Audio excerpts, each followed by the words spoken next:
Alright, so I want to teach you a gospel chord progression. This chord progression is amazing because it can easily fit into so many different hymns. When I'm playing hymns, I'm just constantly surprised at how easily it can fit into so many of the hymns I play in church. And when you put it in, you plug it in, you kind of reharmonize the hymn to fit this chord progression. It'll sound like gospel and have a gospel flair. So really fun to do. Let me show you what this looks like. So the chord progression is, show you in C to start off with, the one chord, then the one chord in first inversion, which would be the one chord over its third, then the four chord, the sharp four diminished, the 5/7, back to the one.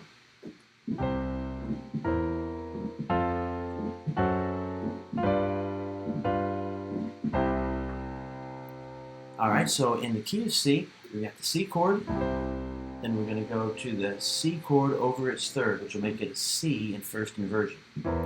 Keep in mind the lowest sounding note of a chord determines the inversion, not the order of notes you play in the right hand. I may have a root chord in the right hand, but if I play it over an E, we now have a C in first inversion. Now, a dominant chord over its third. Dominant meaning it's got a major chord with a flat 7. Right, this is a dissonant chord. It wants to resolve. And if you put it over its third, it makes it even more unstable. And so it's going to lead us really well into the 4 chord.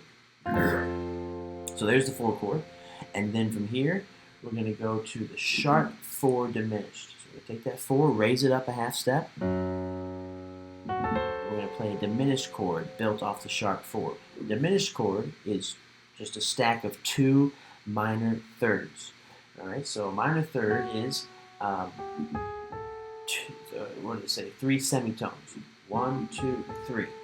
3 half steps. So just walk up, 1 half step, 2 half steps, 3 half steps. And that will give you a minor third. Do that twice, and that's a diminished chord. And then we're going to go to the 5 chord. Now, in any key, the 5 chord it's naturally a dominant chord in that key. So when we get to the 5, we're going to play it with its 7. So that would be a G chord with the added 7. Okay, so the F is the 7. So play the G chord with the 7, and then back to the 1. Alright, so that is the basic idea of the chord progression. It's built off of this idea right here.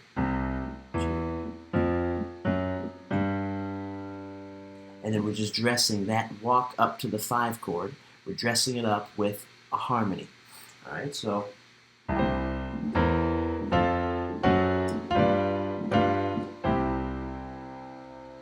now, a variation of this chord progression is when you get to the 4 chord, we can change this up and make it a dominant chord as well.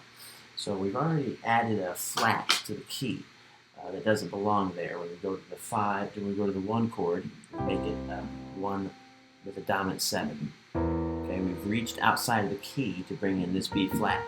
We're going to do that again with the F chord. When we go to the F chord, we're going to add the F7. So there's the dominant 7 we're going to add. Ordinarily, the F7 in the key of C would have the E. This is a major 7. But we're going to change it.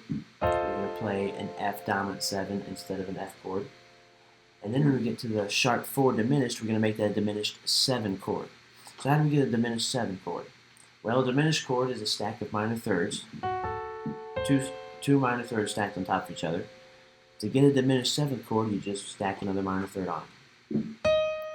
This is a diminished 7. So this chord I'm playing here is an F sharp diminished 7. It might be interesting for you to know that there's only 3 diminished chords in existence. Because once you get to that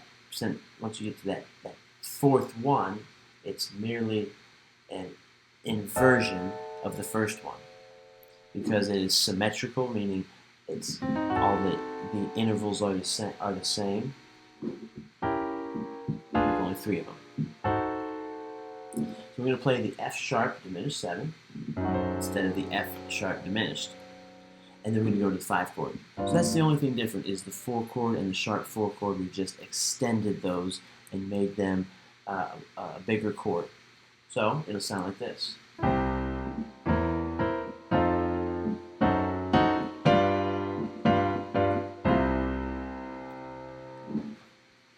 Another variation of this chord progression is to leave the sharp 4 out. Don't play the sharp 4 chord, whether it's diminished or diminished 7.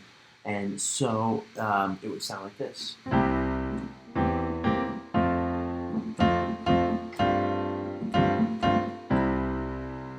But you'll notice here when we get to the 5 chord, I don't play a G7 like we were doing earlier.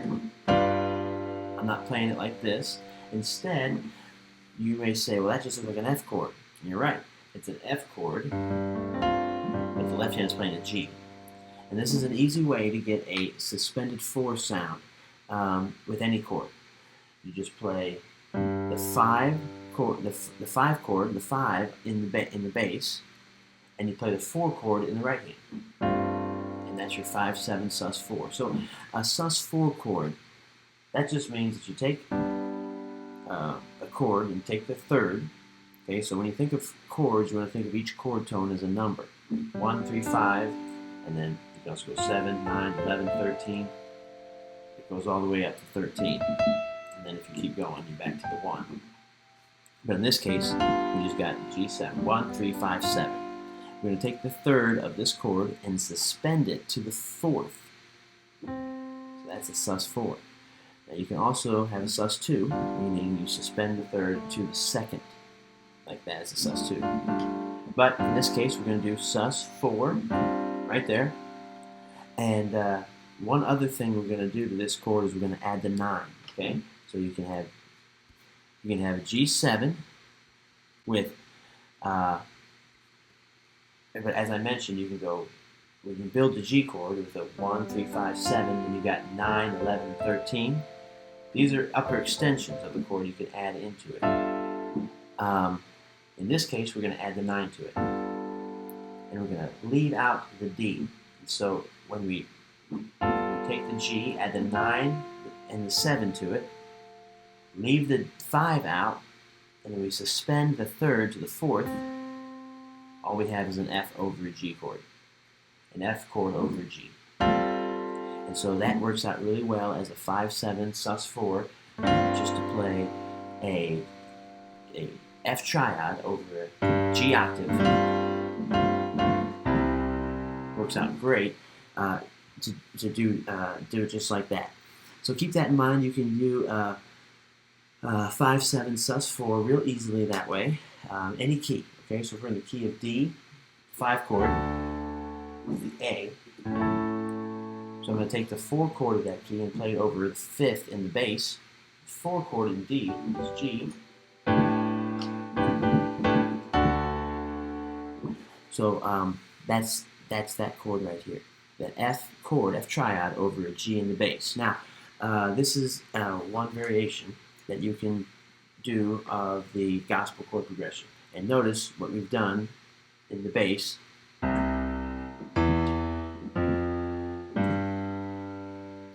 And so that is the chord progression.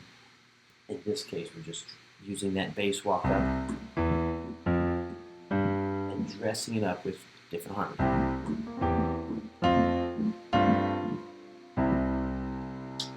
Okay, and one other thing about this chord progression is you'll be able to plug it into different hymns, and each of these chords, in some cases, you'll prolong them or shorten them a little bit to make it fit with different songs, and different time signatures and things like that are going to give you different opportunities. But sometimes you can also use this chord progression as a quick fill, and let me show you how this sounds. This is something you can use to get that gospel flair, even in just a short 1 measure, 2 measure fill. So you can do it like this, or like this.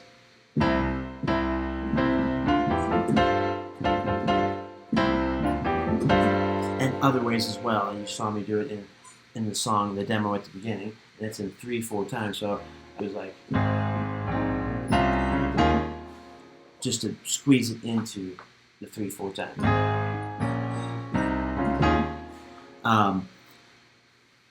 That is based off of the same thing right here,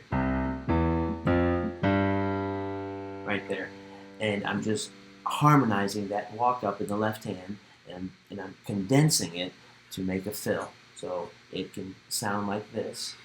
I'm just taking my left hand and walking up like that. In the first way, I showed you I'm going like this: 1, 2, 3, and 4, and 1, 2, 3, 4, and then we're into the next verse or wherever we're needing to. 1, 2, 3, 4, 1, 2, 3, 4. So that rhythm may take a little practice.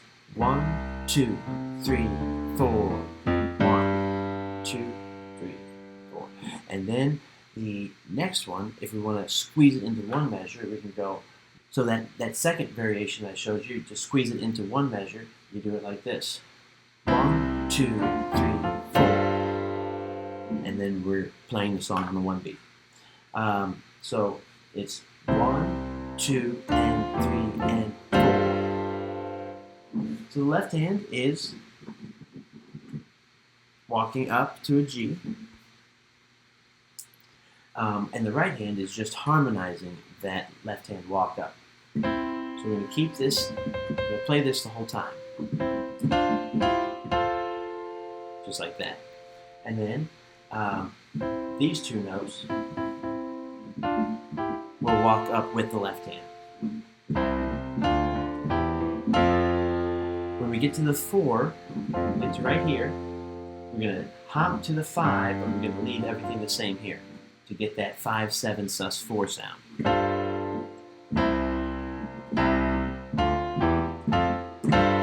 Notice on this note and on this note in the left hand, my hand is hitting the F chord. 1,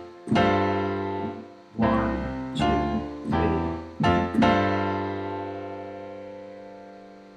Now that's a great fill you can add in. You can change the timing. You can mess around with it and make it fit if you want to make it for one measure, 2 measures, and that's based off this same idea here. Now let me go ahead and just to wrap this lesson up, show you a handful of hymns off the top of my head that I can think of that you can plug this into, and there's dozens and dozens that I could probably think of off the top of my head. And if I were to go through the hymn book and analyze each hymn, I'd probably find hundreds of opportunities to put this in. And there are whole songs based purely off of this chord progression. So you can't really overdo it. You want to do it tastefully, but I don't think you can overdo it. So starting off with Amazing Grace, the one I was playing at the very beginning. I played it in A flat at the beginning, but I'm going to show you here in G. There's the 1 chord. Go to the 1 chord over the 3rd, make it a dominant 1 chord. Go to the 4 chord here. Then we go to the sharp 4 chord here. And we go to the 5 chord here. Now, if you say that's not a 5 chord, that's a 1 chord over the D. Now, that's true. So I'm playing a G chord in the right hand and a D octave in the left. Now, this is something you can use as a substitution for the 5 chord, because a lot of times these hymns are going to go from the 1 chord to the 4 chord to the 1 chord again, and when you want to go from the 1 to the 4 to the 5, really, that's what this is based off of. So what you can do is substitute the 5 chord, the 1 chord for this 1 over the 5. This is actually the same basic thing as the 5, 7, sus 4, where we take the 4 chord and play it over the 5 octave, right? We were doing this in the key of C, so it would look like this. In the key of G, it would look like this. The C is your 4 chord, you play it over the 5. However, if we take the 1 chord and play it over the 5, we've still got a suspended sound, because here is the sus4 of the 5 chord. That's a 5 sus4 right there. This right here is very close to a G chord. All we need is this note, and it's a G chord.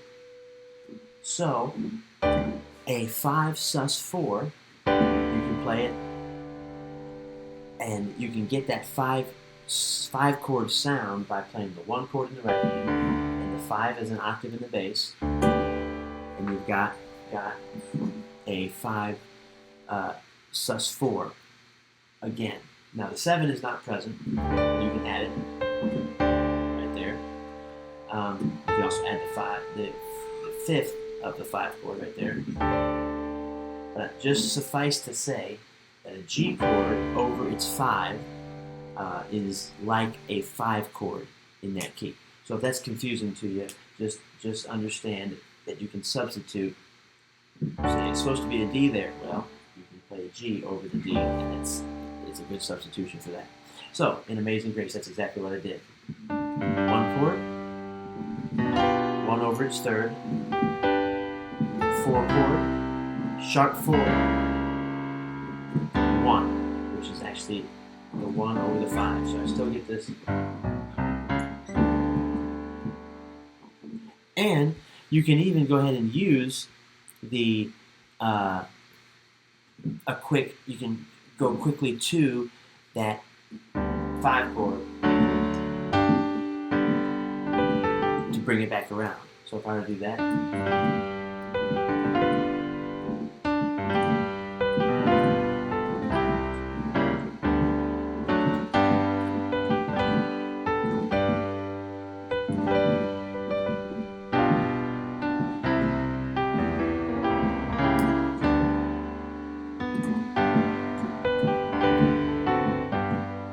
so that was an opportunity right there. I did it 2 or 3 times in that song.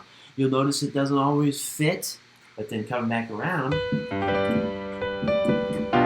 fits real good right here.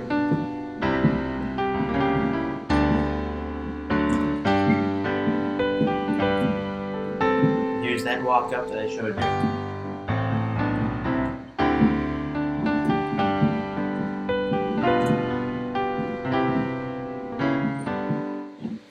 Let's see, another one is There's Power in the Blood. Now this one works out really good. There's my 1 chord. I'm in the key of B flat. So my 1 chord is B flat.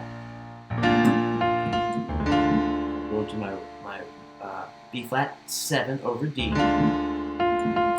Here's my 4 chord. 4, and I'm going to add the 7 to it. And then we go to my sharp 4 right here.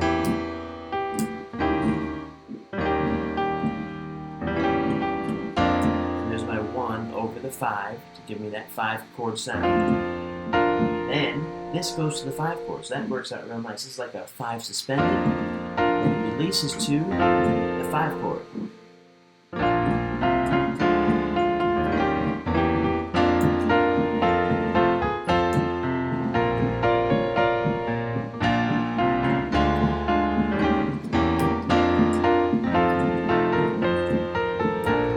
Now again, any one of these chords in the progression, we've got the 1, 1, then we've got the 1 chord and the 1 7 over its 3rd.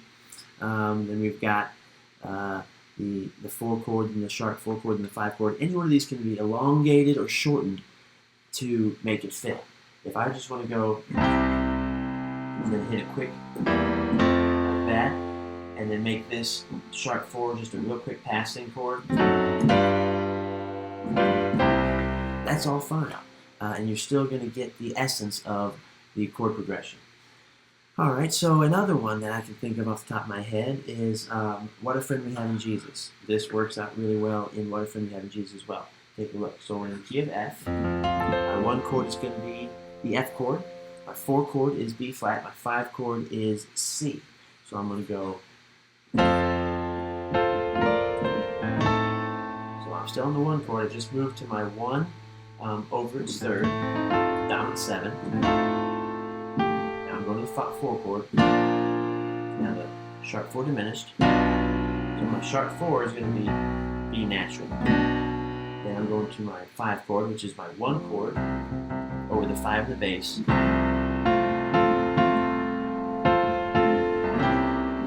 Now that works out really nice because now, since I've got my 1 chord over the 5 in the bass, it's like a 1 suspended. And then when I go to the 1 chord, it's like that suspension releases into the 5 dominant, and then it gets me back into my 1 chord.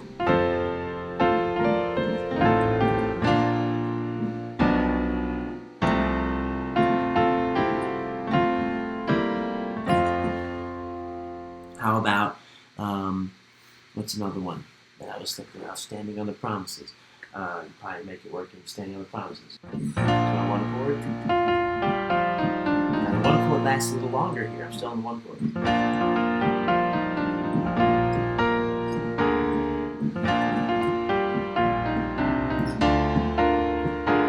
Then here's the 4 chord. Here's my sharp 4 chord. Here's my 1 chord. My 1 chord over the 5 to give me that.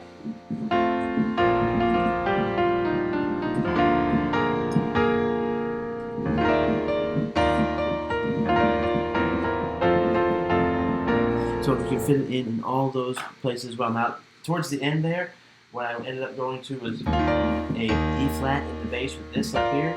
And trust your ear on this because I'm not sure I would use my 4 chord there. Just because I've got an E flat here and I'm clashing here, I like to go to that dominant sound, and that's not going to work there. So just use your ear. I actually didn't mind too much because I went straight to there. So if you like that, but sometimes it's just not going to work quite as well in certain places. But you'll be surprised how often you can make it work and sound really good. Let me see. Just see if I can think of a few more off the top of my head real quick. We sing the Battle Hymn of the Republic in our church a lot. That works great for this because it goes from the 1 to the 4 back to the 1. So what I'm going to do is I'm going to use my progression to get to the 1 chord, and then from there I'm going to use the next chord, which would be a 1. I use my progression to get from the 1 chord to the 4 chord. After the 4 chord comes a 1 chord, but I'm going to change that to a 5 suspended. So it'll be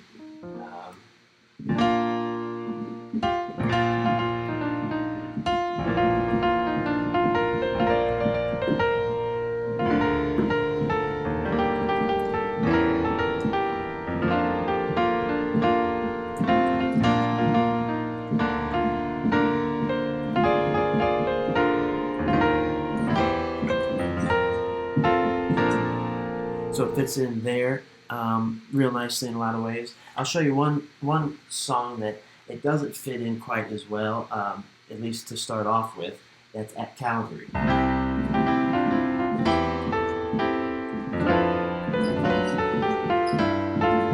don't like it there. First of all, the next chord that we go to, and after we start, that's all the 1 chord. Then we go to the 5 chord here.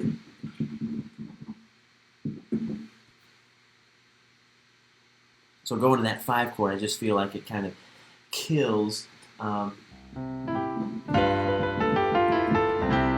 kind of kills the opportunity, but there's still great opportunity to do it in this song. Like when we get right before the chorus, we'll go.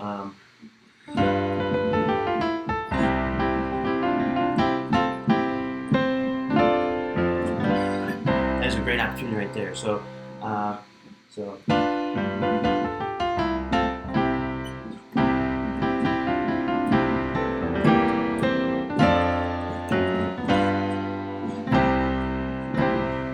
you can do it right leading into the end of the verse. And you can also do it as a turnaround fill to get back into the chorus.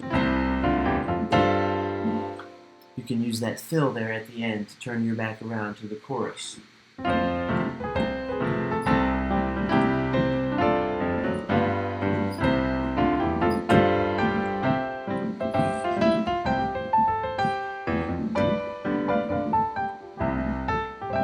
Now, another thing to keep in mind is, again, the essence of this is that walk up to the 5 chord, just like right there. So we take that, and we're just adding and embellishing it with harmony. So you can even just use that walk without anything in this song. So to get to the 5 chord.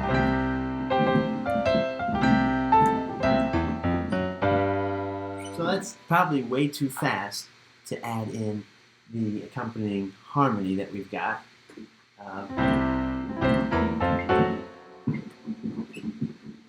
Maybe not, but you can definitely go ahead and just do that walk up real easily.